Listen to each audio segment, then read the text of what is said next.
David here with Figboot on Pens, back again with another fountain pen review. It is nice to see when pen manufacturers make improvements to their design based on customer feedback. And today I have for you a pen from a company who did just that. Partially. I'll explain what I mean by that in a minute.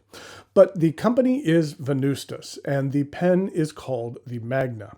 What I'm going to do today is go over the parts and features of the Magna. Now, I've called it the 2.0 version for the sake of this review, but technically it has a slightly different name that I'll discuss here in a bit. I'll talk about the changes to this version of the pen, what I care for and what I don't care for about it. I'll show some measurements, size comparisons, and provide a writing sample. Thanks go out to the good folks at Venvstas for providing this pen for review. They also provided me with a ballpoint version of this pen, which I'll show during the writing sample. The pen arrives in this unique box made from recycled cardboard. The outer sleeve slides off, and then inside we have a box with the Venvstas logo. Now, the Venvstas name is unique. It's spelled in Latin, where the letter U doesn't exist, but the phonetic sound of the letter does. The company name is a reference to the philosophy of an ancient Roman architect by the name of Vitruvius. He believed buildings should have three main qualities, and forgive my Latin, there was firmitas, meaning a building needed to be solid, vitalitas, meaning that it needed to serve a purpose, and finally Venvstas, meaning that it needed to be beautiful. The lid just lifts right off. Inside we have a use and care guide, and then there's a little flap and the pen. This is the Venvstas Magna. Venvstas offers a couple of different fountain pen models, which I have previously reviewed. There's the original Magna, which is the piston version. There is the Carbon T, which is a bit smaller and thinner. And then there is this new version of the Magna, which they are calling the cartridge converter version, due to the main change with this pen, a switch to a cartridge converter rather than a piston.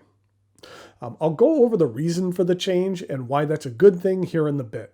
But both versions, the piston as well as the cartridge converter, are available to purchase on the Venvstas site. The pen is made from a linear carbon fiber. Here's a microscope shot of the material, which runs vertically through the pen. Carbon fiber construction is typically either linear, like you see here, or from a previous review, this is the carbon fiber from the Monty Winfield Highwater, which is more woven. And then here's a different woven pattern from the Monteverde Regatta Sport. I like carbon fiber as a material. It's light and extremely durable, and I do care for the matte feel as well. Let's take a look at the top of the cap. There, it is adorned with a lead-free brass insert containing the Venvstas logo. Over time, this brass should tarnish a bit, giving the pen a bit more character. The cap is straight and has a smooth, angled transition to the section. There is a little semicircular cutout to help you orient the pen and helps you identify the transition from the cap to the section. The only exterior feature on the section portion of this pen is these two very small screws, one on either side of the section.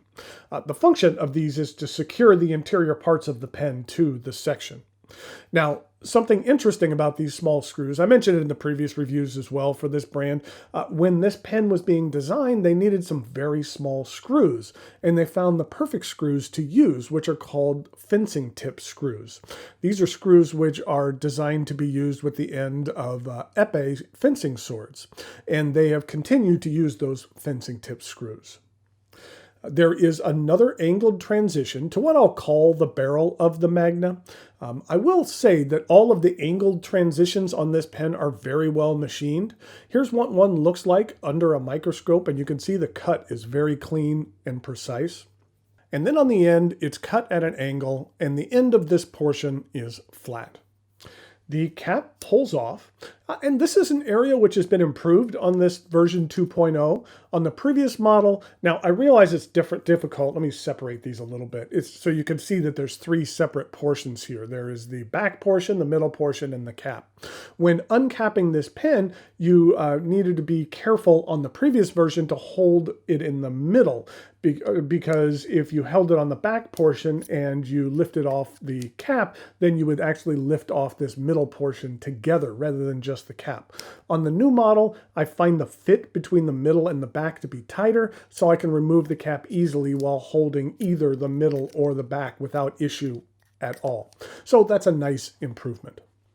Once you do pull off the cap, there is a stainless steel sleeve, and it has a slot on one side, and on the other it says Made in Italy, as well as the number of this particular pen.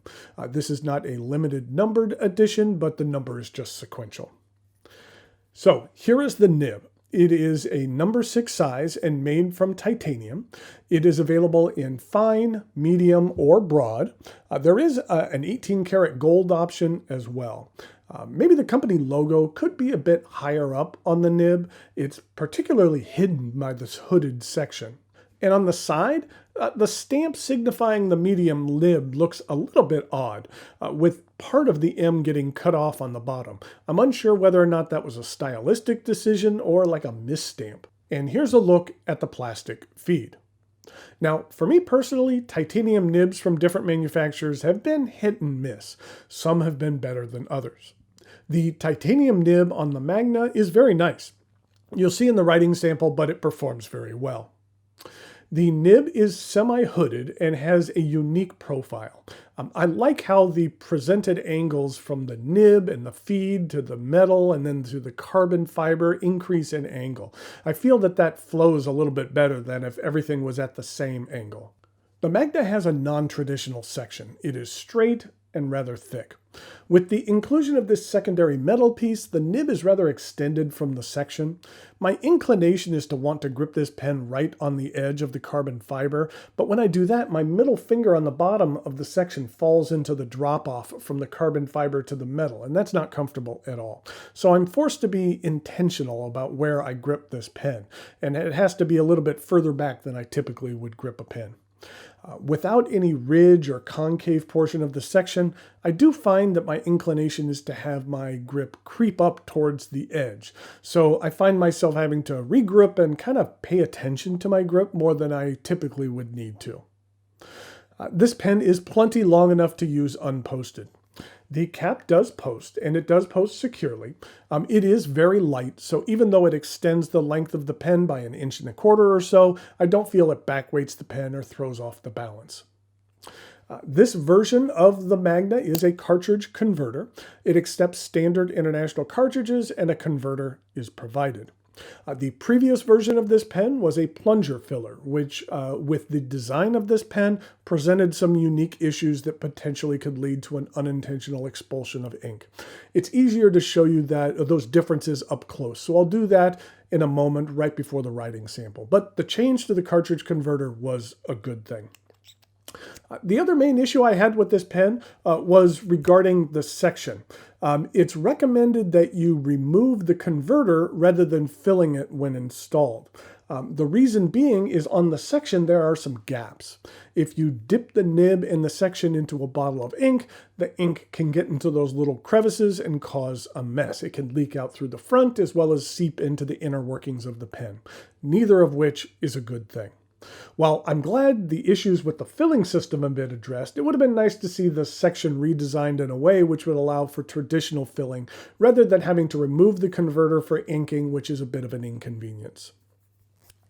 The Venvstas Magna is available to purchase directly from the Venvstas site. It is also available through Applebaum, where it retails for right around $240. And I believe very soon the brand will be being carried in a US retailer. I don't believe that's been announced yet, so I'll leave it up to Venvstas and the retailer to reveal that. But I believe that will be coming soon, so be on the lookout for that. The Venvstas Magna is a very interesting pen. It's unlike anything else in my collection, and I appreciate that. I'm a big fan of the carbon fiber material. The angled transitions are a bit unique, although a bit of a challenge to maneuver around at times. There is a good satisfaction, a really nice satisfaction when capping or posting or putting the barrel on the back of the section when you align the transitions just right. It's one of those pens that you could hand to someone and they're fascinated by. It takes them a bit of a time to kind of figure it all out, what's going on and how it's put together. And that discovery can be fun. It's a pen that I've enjoyed taking a closer look at. So now it is time for some measurements size comparisons. I'll show you what the ballpoint version of this pen looks like, as well as show you the difference between the filling system in the old and new models, and then provide a writing sample.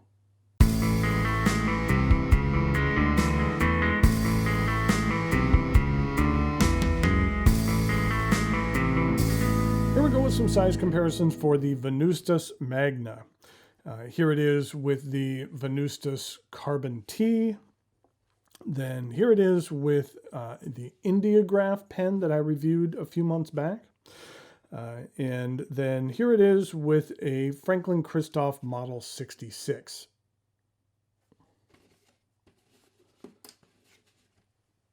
In regard to another long skinny pen, here it is with a Lamy Joy, which is a pen that I've never reviewed. And then here it is with the original Magna. And then also here it is with the Speedball, which is their rollerball version. Actually, I'm sorry, it's a ballpoint version of this pen. And you can see here that there's a plunger on the back, and it comes out the front. Now, I will say this feed is rather interesting because, again, you have to hold it a little bit further back. Maybe I just wish that it was extended out a little bit more because my inclination is to hold it more towards the end, and then your grip kind of falls off the ledge. But this is what their Speedball looks like. Now, in regard to the differences between the original and the new model, this is the older model that has the piston in it. And the main issue was you could see that this is hollow. And the end of the piston is what actually protrudes out the back. And what could happen potentially is if you are using the pen, you could accidentally depress the piston like that, and that could actually shoot ink out, which was not a good thing. So on this new model, this back portion here is just for show, that it's just a design element and that it is not part of the piston, as you see here, or not part of the converter. So that it is just there for show, and so that's a good improvement because you can't push down on this, and because on this other one, when you push down on it, you could potentially have a mistake in here as far as some ink coming out, which is not a good thing. So this change has been for the positive. So here we go with the writing sample for the Venvstas. And this is the Magna. And this is I believe it's a medium. Yes, it's a medium titanium nib. And the ink that I'm using is a brand new ink from Venvstas that they released. They released a couple of different inks. And this one here is Venvstas Mare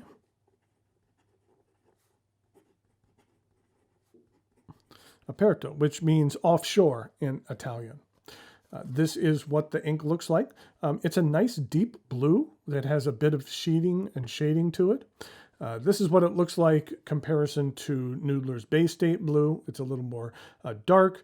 And then this is what it looks like in comparison to Diamine Skull and Roses. This is what the bottle looks like. A nice 50 milliliter bottle with one nice large necks, so you can get just about any pen in here. And here we go with the rest of the writing sample.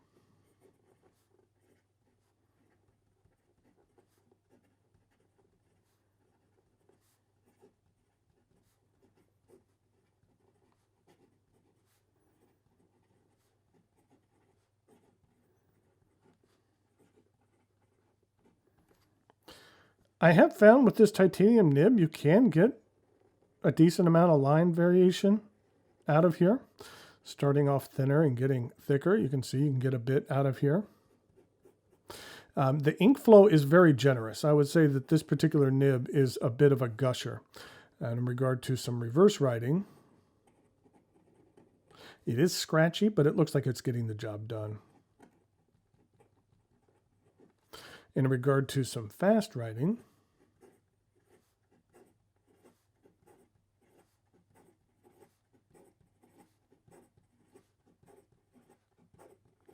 the feed keeps up just fine. So there we have the Venvstas Magna. I'm glad to see that they took a look at the feedback that they were receiving on this pen and decided to make some improvements. I hope in version 3.0 they make a few more improvements on some of the other aspects that we had issues with. But other than that, I think it's a very interesting and unique pen, and I'm glad I had a chance to take a look at it. So until next time, thanks for watching, and I'll talk to you later.